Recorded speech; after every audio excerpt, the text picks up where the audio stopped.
अस्सलाम वालेकुम, कैसे हैं आप सब? आज अपनी one of my favourite movie orphan के पार्ट 2 की बात करने वाला हूँ। ऑर्फन फर्स्ट किल की।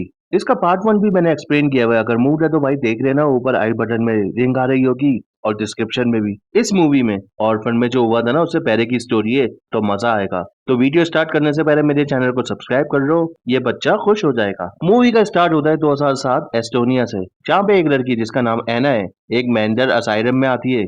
ये इसकी जॉब का फर्स्ट है। ये एक आर्ट थेरेपिस्ट है जो अपने आर्ट से यहाँ पे सबका इलाज करेगी। क्या बात है इनकी। फिर यहाँ के इंचार्ज इनको यहाँ के बारे में बताते हैं। देखो एना बेटा, वेलकम। इधर सब चंगा, मगर कभी कभी हो जाता है पंगा। वैसे तो सब पेशेंट सुकून वाले, मगर कुछ ने सुकून बर्बाद किया हुआ है। और इसी टाइम इनको पता चलता है कि रीना नाम की एक पेशेंट गायब हो गई है। रूम में नहीं है, कहीं पे भी नहीं है। हेंची, ये रीना कौन है? ये रीना के लिए तुम्हें बुलाया है। हमारी सबसे डेंजरस पेशेंट है ये। अबे आदि, इतना डेंजर केस क्यों दे दिया इसको? फिर इसको सेफ रूम में छोड़ के सब रीना को तलाश करने निकल जाते हैं। और ऐना को इधर मिलती है एक बच्ची। बेटा, तुम्हारे अम्मी अप्पू इधर काम करते हैं क्या?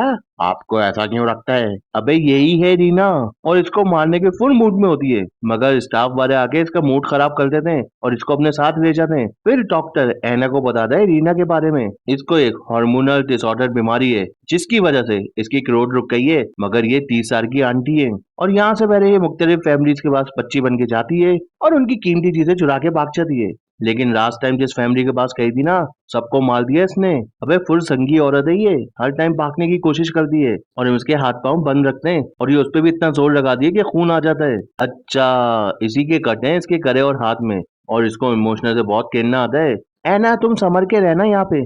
पहले दिन ही ऐना की हवा जाम हो गई है, इन सबको ट्राइंग करवा रही होती है वो। और ये तो बहुत अच्छी कर रही है भाई, टैलेंटेड तो है। लेकिन इसको एक चुर काटती है। एक औरत को ऐसा गुस्सा दिलाती है कि वो फुल पागल हो जाती है भाई। ऐना ये देख के शॉक, और रीना रॉक। अबे कितनी चालाक है यार ये। फिर ये अपने लिए एक ड्रेस मंगाती है और वहां कार्ड को अपनी मीठी मीठी बातों में बसा के अंदर भी बुला देती है, टर्की कहीं का। और उसको मार के उसका कार्ड लेके यहाँ से भाग जाती है। बाहर भी इसको रोकने के लिए एक कार्ड आता है, मगर ये उसी औरत को वापस गुस्सा दिला के उस कार्ड को मरवा दे दिए। बहुत होशियार है भाई ये। और ये बाहर भाग जाती है और ये ऐना की कार के सामने आ जाती है और उसको चुप होने का इशारा करती है। अबे ये तो डर के अंदर भाग गई और इंचार्ज को सब कुछ बता देती है और कहती है, अबे बाहर में जाए, ये जॉब मुझे नहीं करनी। पहले दिन ही इतना डरा दिया तुम लोगों ने। फिर वो अपनी कार से अपने घर चली जाती है, जो असाइलम से बहुत दूर है। और पहुंचने के बाद इसकी गाड़ी खुद ब खुद खुल जाती है। अबे कहीं इसमें, हाँ जी, रीना ये इसकी गाड़ी में बैठ के और डॉक्टर को कर दिया नॉकआउट और मजे से इसके घर में घूमने रख जाती है। अबे ये छोटी आंधी तो बहुत सारी में। और ऑनलाइन मिसिंग बच्चियों के बारे में सर्च करती है, तो उसको दिखती है एस्टर, जो 2003 से लापता है। और इसकी एज प्रोसेस के हिसाब से पिक्चर भी लगाई हुई थी कि आज के जमाने में वो कैसी होगी, और ये उसे अपने आप से मैच करती है और मिल भी रही है भाई ये दोनों। तो बस फिर क्या, मुन्नी बच्ची बन जाती है भाई ये। अपने हाथ और करे के कट्स को कवर करने के लिए ये पैंट पहन लेती है और निकलने से पहले ये नोट कर दिए, ऐना तो अभी तक जिंदा है, मगर ये सारे मानती उसको मार के ही दम देती हैं। और एक पार्क में चूरा चूरने रख जाती हैं, जहाँ पे एक इंस्पेक्टर आके पूछता है, बच्ची यहाँ क्या कर रही हो? अगर इस इंस्पेक्टर की जगह मैं होता और अकेले ऐसी लड़की दिखती ना मुझे, तो भाई मैं भाग जाता वहां से। 3 दिन बुखार अलग होता। और ये कहती है, मैं छोटी बच्ची हूँ, मुझे किडनैप कर लिया, मेरे अम्मी अप्पू तो अमेरिका में रहते हैं। फुल कहानी बनाती है ये। फिर हमें अमेरिका में एस्टर की रियल फैमिली दिखाई जाती है। एरन, उसकी वाइफ टेरेसा, उसका बेटा कनर। भाई फुल रिच फैमिली है ये। और यहाँ इसका फेंसिंग का मैच देखने आए हैं सब। और ये एरन आज तक हम में है अपनी बेटी के। टिरिशा इसको समझाती भी रहती है। टिरिशा उसको समझाती है, भाई कब तक हम में रहोगे, मेरी बेटी थी, मुझे भी गम है, लेकिन लाइफ में मूव ऑन करो भाई, आज के बारे में सोचो। और इधर आते हैं डिटेक्टिव टोनन, जो ईस्टर के केस पे स्टार्ट से काम कर रहे होते हैं। वो एरन को बताते हैं, मुबारक हो भाई, आपकी बेटी मिल गई है। और टिरिशा उसको रहने के लिए चाहती है, जहाँ उसको पता चलता है एक लेडी ने ईस्टर को किडनैप कर लिया था और अपने साथ रशिया लेके आ गई थी भाई वो। और ये वहां से अपनी जान बचा के भागी है। अबे कितना ज्यादा झूठ बोला है रीना ने। और ट्रीशा ईस्टर उर्फ रीना को देखकर बहुत खुश होती है भाई, इमोशनल हो जाती है फुल। और रीना भी कोई कम ड्रामा नहीं करती। अबे ऐसे भाग के चिपकती है ऐसे जैसे सकी माँ है इसकी। होंगे दोनों एक ही उम्र के। और ये लोग वापस जाने लगते हैं, तो ट्रीशा इनको फैमिली के बारे में बताती है, थोड़ी पिक्चर भी दिखाती है। यहाँ पे ये फंड भी मारती है, मगर इतने दिन ये किडनैप रही है, सदमे में होगी, तो इसका बेनिफिट मिल जाता है इसको। ये इसकी टोपी उतार देती है कि अब तुम ज्यादा अच्छी लग रही हो, और गले से जैसे ही पैंट हटाने लगती है ना, ये उसको रोक देती है, क्योंकि ये हटा तो इसका राज खुला। और ये एरन और कनर उसका वेट कर रहे होते हैं और एरन तो भाई बहुत खुश होता है, उसको उसकी बेटी मिल गई है। मुझे पता था तुम आओगी बेटी। और ये फुल शॉक्ड है भाई, क्यों क्या हो गया बे? अपनी बहन को देख के ऐसा शॉक क्यों हो गया? फिर ये सब कर जाते हैं तो रीना इतना बड़ा घर देख के भाई बहुत खुश हो जाती है कि इस बार तो रिच पार्टी हाथ रखिए, बहुत चीजें चोरी करके भागूंगी। फिर ये उसको बोलते हैं कर हम डॉक्टर सहकर के पास जाएंगे, अभी तुम आराम करो। ये बहुत खुश है यहाँ आके भाई। फिर ये नेक्स्ट डे डॉक्टर सहकर के पास जाते हैं और उनके साथ इसका सेशन कुछ ज्यादा खास नहीं जाता। और वो त्रिशा को बताती हैं कि एस्टर काफी बदल गई है, अलग अलग सी लग रही है। और ये सब रीना चुपके सुन रही होती है, टेंशन में आ जाती है और वहां पे हंगामा करके वापस आने लगती है। तो देखती है भाई डिटेक्टिव तो उसकी पिक्चर ले रहा है और अब इसकी टेंशन डबल हो गई कि कहाँ पे आके बस गई मैं। फिर एरन इसको अपनी पेंटिंग स्टूडियो में लेके जाता है। अबे काफी अच्छी पेंटिंग बनाई है इसने, कमाल का पेंटर है। और रीना बना दी है उसकी पेंटिंग। तो एरन भाई फुल शॉक में कि एक 10 साल की बच्ची इतनी अच्छी पेंटिंग, वाह एस्टर तुम तो बहुत टैलेंटेड हो। मगर हमें तो पता है ना ये 10 साल की नहीं 30 साल की छोटी आंटी है। और ये सब त्रिशा घर से भी देख रही होती है और रीना तैयार हो रही होती है कि त्रिशा उसके रूम में आ जाती है और उसकी डायरी उठाती है। मगर रीना उसको रोक देती है भाई। जिसने पार्ट 1 देखा होगा उसको पता होगा इसकी डायरी में इसके सब राज हैं। और यहाँ रीना को एस्टर की डायरी भी मिल जाती है और ये खुश कि चलो अब उसके बारे में और पता चल जाएगा। और डिनर के टाइम पे एरन सबको बताता है कि इसने मेरा स्केच बनाया था, बहुत अच्छा बनाया था। 20 साल में जाके मैं इतना अच्छा बनाना सीखा था, ये तो 10 साल में सीख गई, बहुत टैलेंटेड बच्ची है ये। और रीना की खुशियां बर्बाद करने वहां पे आता है डिटेक्टिव। अबे इसके चेहरे की रौनक उड़ गई, पानी लेने के बहाने इनकी बातें सुनने लग जाती है। मैं एस्टर के केस पे अभी भी थोड़ा काम कर रहा हूँ और डॉक्टर सेकर से मेरी बात हुई है, कर फैमिली ग्रुप डिस्कशन के लिए बुलाया है उन्होंने। मगर कल तो ट्रीशा का कोई इवेंट है, इसलिए कर की जगह परसों जाएंगे सब। मगर रीना ने सोच लिया कि भाई बाहर में जाए ये सब, क्या मुसीबत में बस गई और वो सब सामान चोरी करके वहां से भागने लगती है। मगर उसकी नजर एरन पे पड़ जाती है भाई। और ये छोटी आंटी ना बहुत बड़ी टर्की है, वहीं पिघल जाती है वो उसको देख के और वापस आ जाती है। और ये इवेंट पे जाने के लिए तैयार हो रही होती है तो एरन भी तैयार हो जाता है, जिससे त्रिशा बहुत खुश होती है कि इतने जमाने बाद ये नॉर्मल हो गया, मेरे साथ जाने के लिए तैयार हो गया। और इसी बात पे करना शुरू हो जाते हैं ये लोग। और रीना ये सब कुछ देख रही होती है और फुल तप जाती है भाई। और ये चर कुकरी त्रिशा का ड्रेस बर्बाद करके भाग जाती है, ऐसी बुरी नजर से बचाए अल्लाह। फिर त्रिशा कोई और सा ड्रेस पहन के एरन के साथ निकल जाती है। अब घर में बजे ये बच्चे, तो ये अपने दोस्तों को बुला के भाई घर में पार्टी करने लग जाता है, फुल नशा तशा टांस वांस। और ये भी आ जाती है पार्टी ज्वाइन करने के लिए। हे तुम इधर क्या कर रही हो, जाओ मूवी देखो, टॉम एंड जेरी देखो, हमें यहाँ पे पार्टी करने दो। ये तब चाहती है भाई, उसको भी पार्टी करनी है यार। लेकिन डिटेक्टिव फिर आ जाता है, इनको भी चैन नहीं है, यहाँ त्रिशा से मिलने आई है। मगर कन्नर कहता है वो तो घर में नहीं है, आप कल आ जाना, अब इनको वॉशरूम जाना है।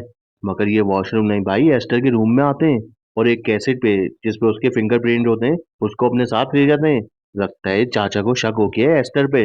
और रीना भी डिटेक्टिव की सब हरकतें देख लेती है, समझ जाती है फिंगरप्रिंट देके कहेंगे चाचा। और रीना भी निकल जाती है डिटेक्टिव के पीछे और ये दोनों भी घर की तरफ आ रहे होते हैं। और त्रिशा को घर में एस्टर कहीं पे भी नहीं मिलती, मगर उसको ये डायरी मिल जाती है और इसमें तो आदमियों की पिक्चर्स हैं, उसकी और एरन की भी है, जिसमें इसके फेस का बुरा हाल किया हुआ है चेहरे की वजह से।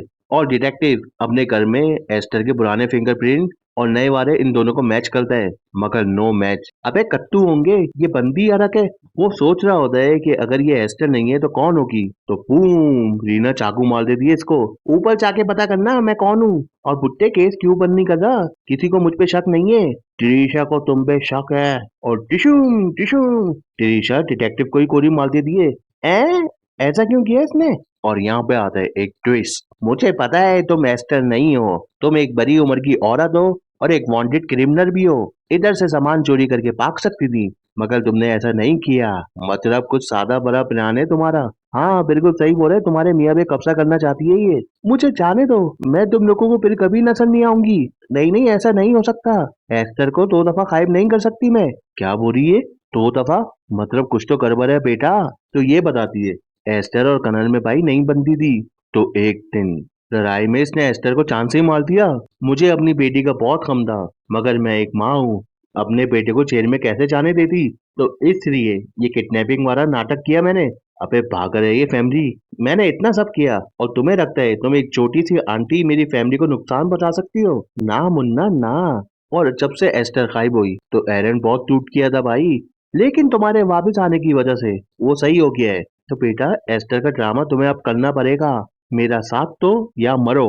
फिर ये दोनों डिटेक्टिव की लाश को ठिकाने लगाते हैं और इधर ही एस्टर की लाश भी होती है। फिर ये कर आते हैं, क्या एरन बहुत परेशान होता है, ये कहाँ गायब हो गई थी? अरे कहीं नहीं, कोने में इसकी बाइक गिर गई थी, फलाना ढिमाका, फुल टोपी करवाते हैं उसको और ये इसको सब बता देती है। क्या बकवास है अम्मी। हाँ बेटा बकवास तो है, लेकिन अब इस पे नजर रखनी होगी और सही वक्त आने पे इसका भी केम बचा देंगे हम दोनों। अबे सच बोल लेंगे, बचा देंगे, कातिल फैमिली है ये। फिर नेक्स्ट डे तिरिशा इसको तैयारी करवाती है कि डॉक्टर जैकर के सामने क्या क्या बातें करनी है और कैसा रिएक्ट करना है ग्रुप डिस्कशन में। और ये मोहतरमा वैसा का वैसा ही करती है। डॉक्टर सहकर भी खुश कि हाँ अब सही हो गई है एस्टर। फिर ये रीना को एस्टर बनने की और ट्रेनिंग करवाती है, क्योंकि मेहमान आएंगे तो उनके सामने ड्रामा करना है। एक सच छुपाने के लिए क्या क्या करना पड़ रहा है इन लोगों को। और कनर इसको आगे धमकी देता है, आंटी मैं अपनी बहन को मार चुका हूँ तो तुम्हें भी तो आराम से मार दूंगा मैं। और रीना इसी बात पे इसको मार दी एक जोरदार चमाट। इन दोनों के अपने ही पंगे।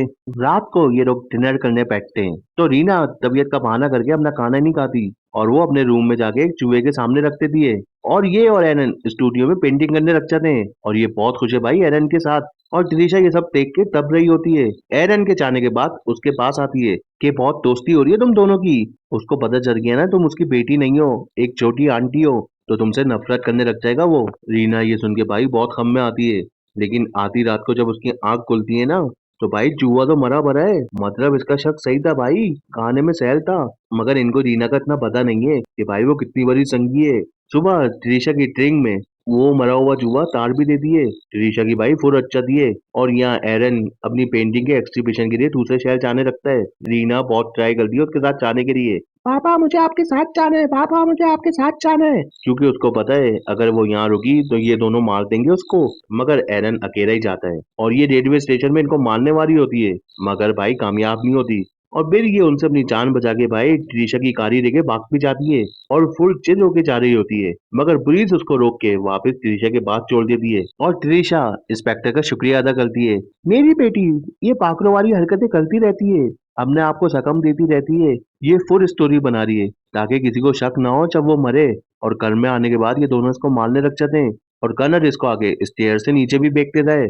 मगर इनकी पार्टी बर्बाद कर दी है एरन की कॉर कि पुलिस ने मुझे एस्टर के इंसिडेंट के बारे में बताया है, मैं बस वापस आ रहा हूँ जल्दी से उससे मिलने के लिए।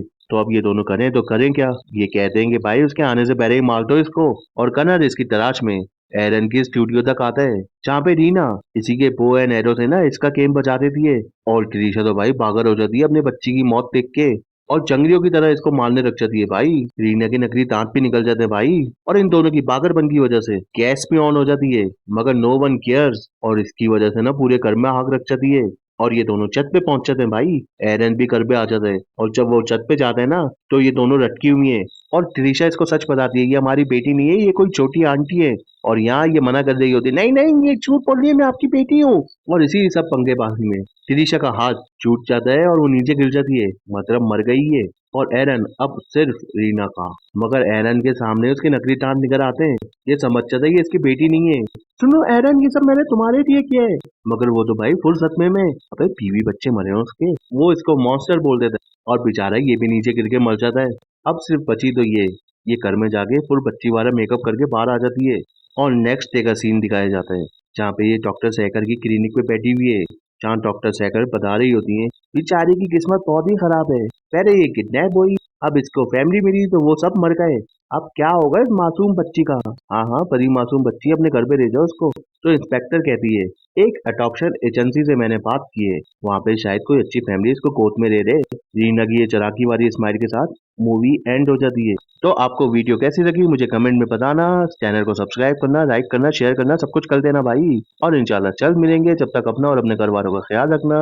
अल्लाह हाफिज।